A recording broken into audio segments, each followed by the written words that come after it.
کا ताल्लुक है तो हम आपको इकानमी पे ब्रीफ करना चाह रहे थे, IMF के लेटर के बारे में बताना चाह रहे थे, ना कि इंट्रा पार्टीज़ इलेक्शंस के।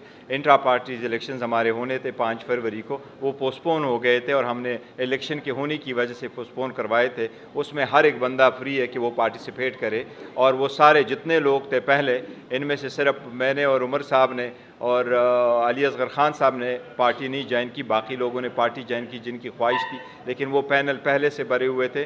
लेकिन उसका कोई ऐसा नहीं है कि वो हम किसी लोगों को अवार्ड करना चाह रहे थे। जहाँ तक अपोजिशन लीडर का ताल्लुक है तो वो खान साहब ने फैसला करना है, बट मैं किसी ओहदे का उम्मीदवार नहीं हूँ। इंशाअल्लाह ताला मेरी कोशिश होगी जो भी है।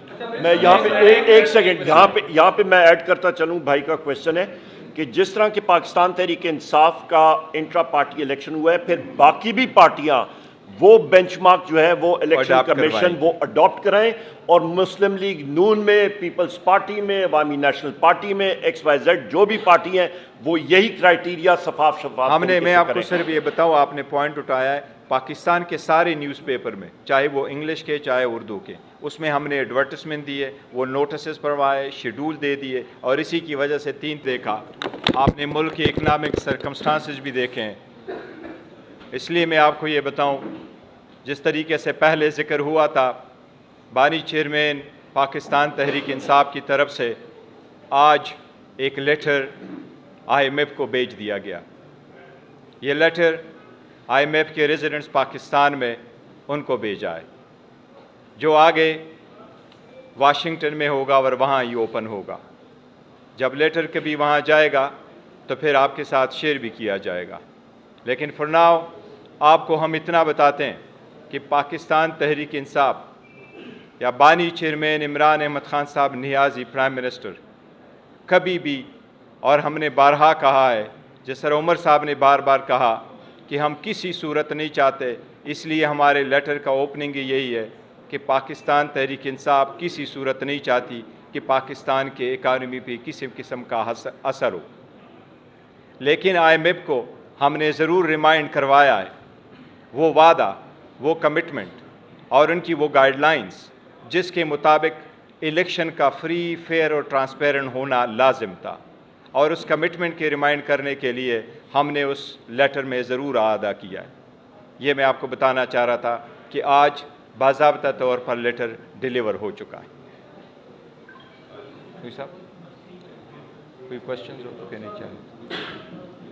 कोई क्वेश्चन और नो क्वेश्चन? कोई क्वेश्चन जी क्वेश्चन ये के लिए अगर इसका जवाब दे सकें, 5 फरवरी को इंट्रा पार्टी इलेक्शन करवाने थे लेकिन वो ना हुए, सियासी क़यादत उसमें शिरकत करना चाह रही थी इंट्रा पार्टी इलेक्शन में। अभी 3 मार्च को ऐसे कराया जा रहा है कि सियासी क़यादत सुन्नी इत्तेहाद मंसर में शामिल हो चुकी है और चंद अफराद के लिए ही PTI के लिए खुला मैदान है कि नहीं आपके लिए। दूसरी तरफ अभी पता चल रहा है उसी तरह की चीज़ें, कोशिशें हो रही हैं आपके लिए या आपके हुक्का के लिए, आपके लिए खासकर अपोजिशन लीडर बनाने के लिए उसी तरह तैयारी है कि एक रास्ता हमारा कर दिया जाए। क्या ये PTI की मुकम्मल पॉलिसी, मुकम्मल सियासी और पॉलिटिकल वर्कर या क़यादत के साथ मुशावरत से होती है, या इसके लिए इंट्रा पार्टी इलेक्शन? देखो, जहाँ तक आज की प्रेस कॉन्फ्रेंस 3 पैनल और 2 पैनल मुख्तलिफ जगहों पे आए। टिक्का सानी साहब अभी की बात गर्दिश कर रही थी कि आपके मुखालफिन ने पहले ही इमेज बिल्ड कर दिया कि शायद ये पाकिस्तान के खिलाफ है, ये पाकिस्तान की इकोनॉमी के खिलाफ है। तो ये खत जो है कि इब्तदाई मतन तो बताएं ताकि मुतमईन कर सकें कि पाकिस्तान की मईशत या पाकिस्तान के खिलाफ है। ये हम समझते हैं कि ये लोग इट्सेल्फ पाकिस्तान के ख़िलाफ़ है, जमहूरियत के ख़िलाफ़ है, आइन के ख़िलाफ़ है। ये चोरी का मैंडेट लेकर के बैठते हैं, इनके पास नहीं है, वो पाकिस्तान का ट्रस्ट नहीं है जो ये करे। पाकिस्तान का आपको बता दिया कि किसी भी सूरत में, जिस तरह मुजम्मिल साहब ने वो ओपन किया कि हमारी जो पहले इवन मीटिंग हुई थी वो उन्होंने बात की थी, इसी की वजह से वो एक ट्रेंच मिला है। पाकिस्तान तहरीक इंसाफ किसी सूरत नहीं चाहती कि पाकिस्तान का कोई भी ट्रेंच किसी सूरत रुके। यहाँ पे एक मिनट जी, मैं आपको इस पर ये भी ब्रीफ कर दूं, क्योंकि मैंने खुद पावर और पेट्रोलियम पोर्टफोलियो का मैं फेडरल मिनिस्टर रह चुका हूँ और अल्हम्दुलिल्लाह इकनॉमिक अफेयर्स भी चलाई है।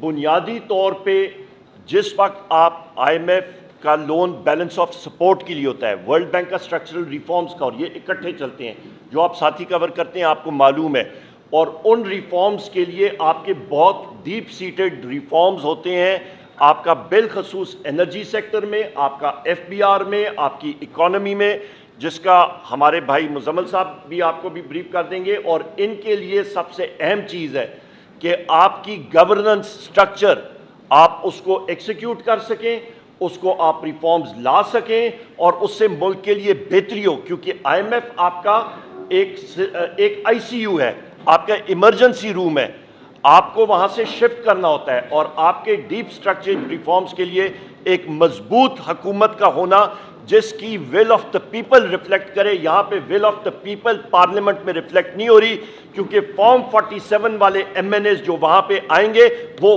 فراڈیا MNAs ہوں گے مسلم لیگ نون کے. Thank you. دوسری بات یہ کہ ایک بات یاد رکھ لیجیے گا، دیکھیں IMF کو لیٹر لکھنا کوئی ان یوزول بات نہیں ہے. اگر آپ IMF کی ویب سائٹ کو بھی دیکھیں تو کئی مرتبہ کئی سارے لوگ ایسے لیٹر لکھتے رہتے ہیں، تو اس لیے وہ ایک ان یوزول بات ہے. بولیں. کانٹیکس تو ہمیں نہیں پتا کہ IMF کو کیا لیٹر میں لکھا گیا ہے، لیکن اگر PTI کا یہ کنسرن ہے کہ اس پیسے کو صحیح جگہ پر یا صحیح طریقے سے اسپینڈ نہیں کیا جائے گا، تو کیا آپ کی جانب سے یہ کہا گیا ہے کہ اس فنڈنگ کو روکا جائے، یا اگر نہیں روکا جائے تو کیا ایک اس میں فیکٹر یہ ہے کہ جو چیکس اینڈ بیلنسز ہیں اس کو اسٹرنجنٹ ہونا چاہیے؟ دیکھیں اس میں ایک بات سر میں بتاؤں، ایک چیز تو یہ ہے کہ جو وہ پیسہ آ رہا ہے اس کا استعمال کیسے ہونا ہے. اس کے علاوہ یہ جو IMF کا پروگرام آئے گا نیا، یہ 76 سال کا سب سے ٹفسٹ پروگرام آئے گا. یہ ہم نہیں کہہ رہے، یہ شہباز شریف والے اور دوسرے لوگ بھی کہہ رہے ہیں. اور یہ جو پروگرام ہوگا اس میں جو میرا اندازہ ہے، ہمارا اندازہ ہے کہ بہت ساری کانسٹیٹیوشنل امینڈمنٹس بھی ریکوائرڈ ہوں گی. تو اس پروگرام میں جب آپ کانسٹیٹیوشنل امینڈمنٹس میں جائیں گے تو اس کے لیے ول آف دا پیپل بھی ضروری ہے. اگر وہ مینڈیٹڈ گورنمنٹ نہیں ہوگی تو وہ کیسی چیز موو کرے گی. دوسری بات آپ کو ایک اور بات بتا دوں کہ ابھی پروگرام میں ہم آلریڈی ہیں جو 30 مارچ کو ختم ہوگا. اس کو کسی لیٹر کوئی چیز نہیں روک سکتی. دسمبر کی بیسس پہ $1.2 ارب جب نئی حکومت آ جائے گی وہ ہمیں ریلیز بھی ہو جائیں گے. یہ ہم بات کریں نئے پروگرام کی جس میں نئے فیصلے ہونے، اور وہ نئے فیصلے کس کا حق ہے کرنے کا؟ جس کو عوام نے ووٹ دیا ہے. آخری بات ایک بات میں بھول گیا تو اس وقت بتانا کہ دسمبر میں جب بیرسٹر صاحب ملے تھے تو صرف IMF ایک پولیٹیکل پارٹی سے ملی، وہ تھی PTI. نون لیگ سے کیوں نہیں ملی؟ پیپلز پارٹی سے کیوں نہیں ملی؟ چلے اس وقت تو PDM حکومت تھی جب پروگرام ملا تھا. یہ سوال بھی آپ دیکھ لیں کہ ہم نے اس پروگرام کو کتنا سپورٹ کیا، اور ہم نے کسی سٹیج میں کوشش بھی نہیں کی بلکہ سپورٹ کر کے یہ جو 9 مہینے کا پروگرام ہے یہ ہماری کوششوں سے مکمل ہوا ہے اور کسی کی کوشش سے مکمل نہیں. اور اس پہ ایڈ کر دوں، یہاں پہ ایک منٹ میں بات کرنا ہے. ایک ضروری بات آپ ذہن میں خواتین و حضرات رکھیے گا. 6% گروتھ ریٹ سے اکانومی بڑھ رہی تھی پاکستان تحریک انصاف عمران خان صاحب کی حکومت میں. یہ ہم نہیں کہہ رہے ہیں، یہ اکنامک سروے جو کہ مسلم لیگ نون کی PDM